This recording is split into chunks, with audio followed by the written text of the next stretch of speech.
What's up everybody? I made a best team video featuring Infernape a while ago and it was heavily requested that I cover Empoleon too. Today we're discussing the best team in my opinion for Pokemon Platinum using Piplup as a starter.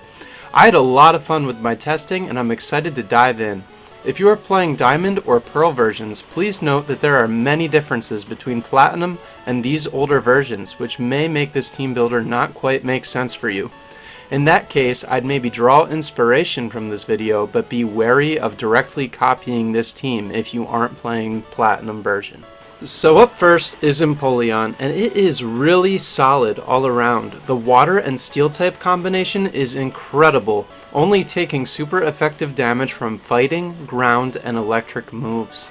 Offensively, Empoleon has access to many coverage moves, making it very reliable at any stage of a playthrough. Resetting for a modest nature is optimal with the moveset Surf, Flash Cannon, Ice Beam, and Grass Knot. Surf and Flash Cannon are Empoleon's best stab moves, while Ice Beam and Grass Knot give Empoleon advantages against grass and other bulky water-type Pokemon. Overall, this guy performs incredibly in Pokemon Platinum, has a really unique typing, cool design, and is super fun to use. The second Pokemon we'll add to the team is Drifblim.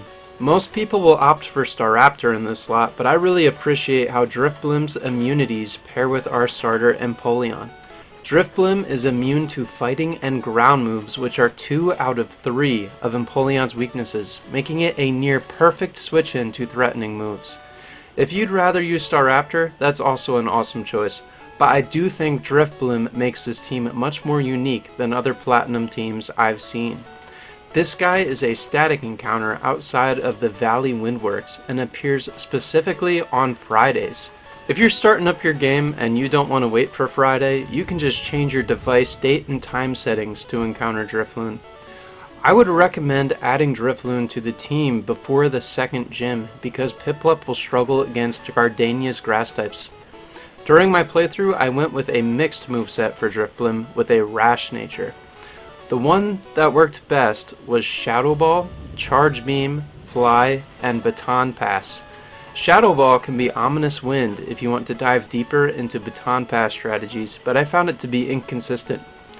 Thunderbolt can be ran over Charge Beam if you want a little more immediate power or dislike that Charge Beam doesn't have perfect accuracy. I was originally wanting to run either a Calm Mind or Will-O-Wisp version of Drifblim, but those moves are locked as post-game TMs. This moveset works really well, especially if you plan on playing the game with the set mode setting enabled. A lot of this team, including Empoleon, greatly benefit from passing special attack boosts from Charge Beam for easy sweeps. This Pokemon is very slept on in my opinion and provides some really awesome utility. To nobody's surprise, the next Pokemon is Garchomp, and you can catch this Pokemon as a Gibble right after defeating the second gym.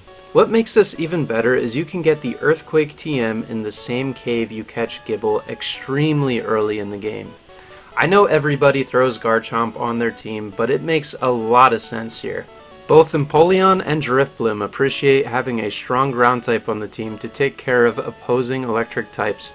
This is especially true prior to the Piplup line gaining its secondary steel typing. At this time, we'll also be adding some much needed speed to an otherwise slow team. Garchomp is quad weak to ice, but our starter Empoleon provides a comparable resistance to compensate for this.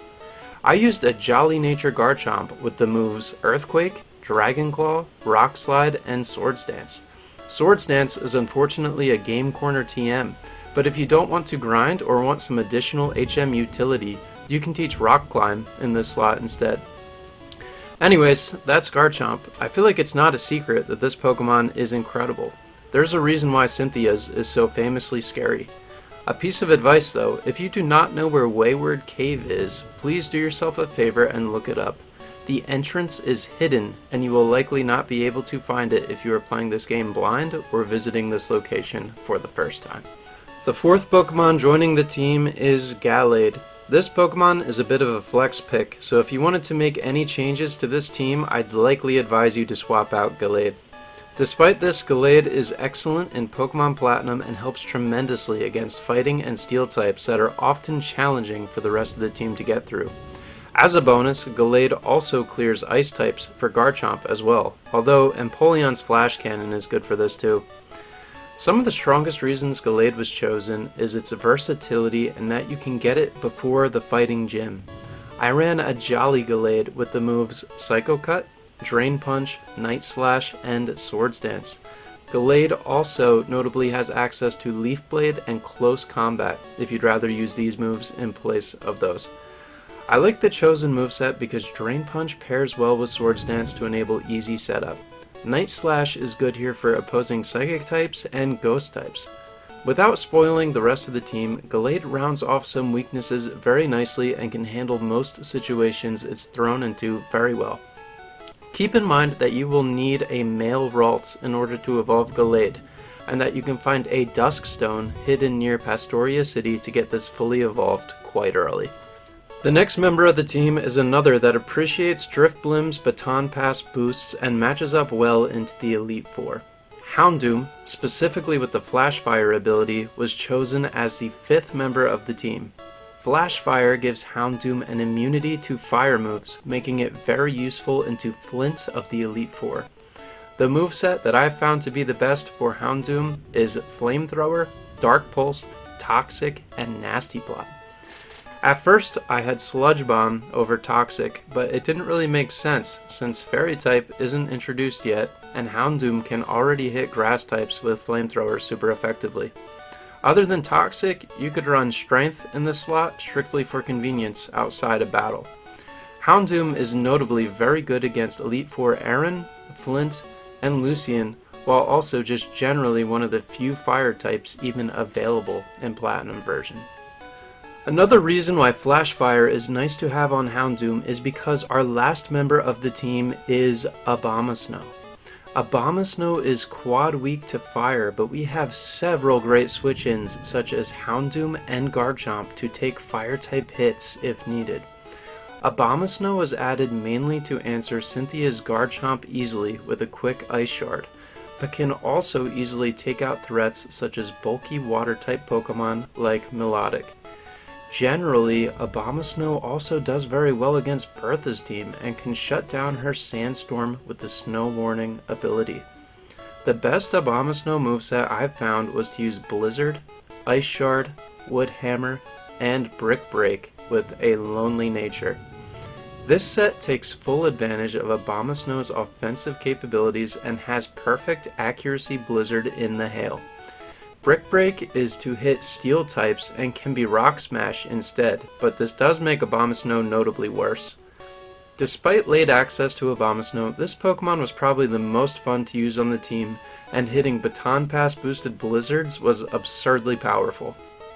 Anyways, that's the whole team. We've got Empoleon, Drifblim, Garchomp, Gallade, Houndoom, and Abomasnow. If you've made it this far into the video and enjoy the team, I'd really appreciate if you'd let me know by hitting the like button. It helps me out tremendously and shows me you guys are appreciating these kinds of videos. Let me know in the comments if you'd make any changes to this team.